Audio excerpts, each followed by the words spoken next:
Let's talk about pricing misconceptions. Since pricing is the most important part of the listing process, there's a lot of misconceptions revolving around pricing, and I'd like to go over those so that you don't fall into those traps. Number one is, and I hear this all the time, let's price my home above market value to leave room to negotiate.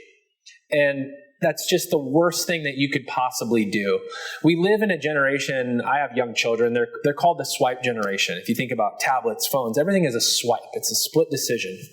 So when your home goes on the market and you're on Zillow or Realtor.com, you have that split second to captivate that potential buyer and the consumer to engage in clicking on your property, looking through the photos, and hopefully scheduling a showing to come see it.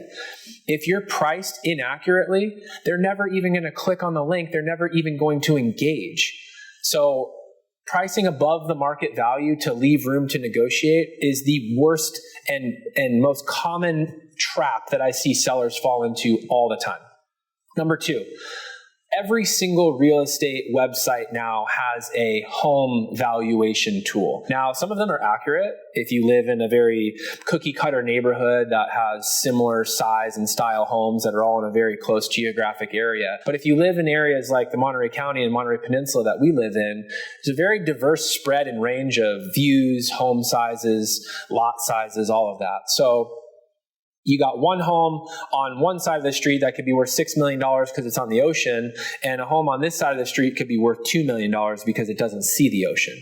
So the biggest trap I see all the time on these online websites is sellers taking them for face value on the home valuation. You need a real estate professional to guide you through the pricing process and to make sure that it's accurate.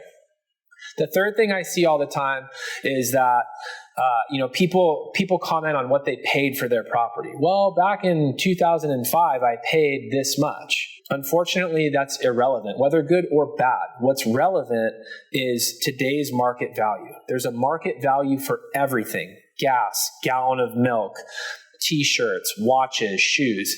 There's a market price, and the consumer, the buyer, is not going to pay more for something just because of what you paid. So get that one out of your head, that what you paid mattered, or that you remodeled your home 20 years ago and spent $200,000 and that matters, because now it's dated, if I'm going to be honest with you. So today's market value is the only thing that matters when pertaining to pricing.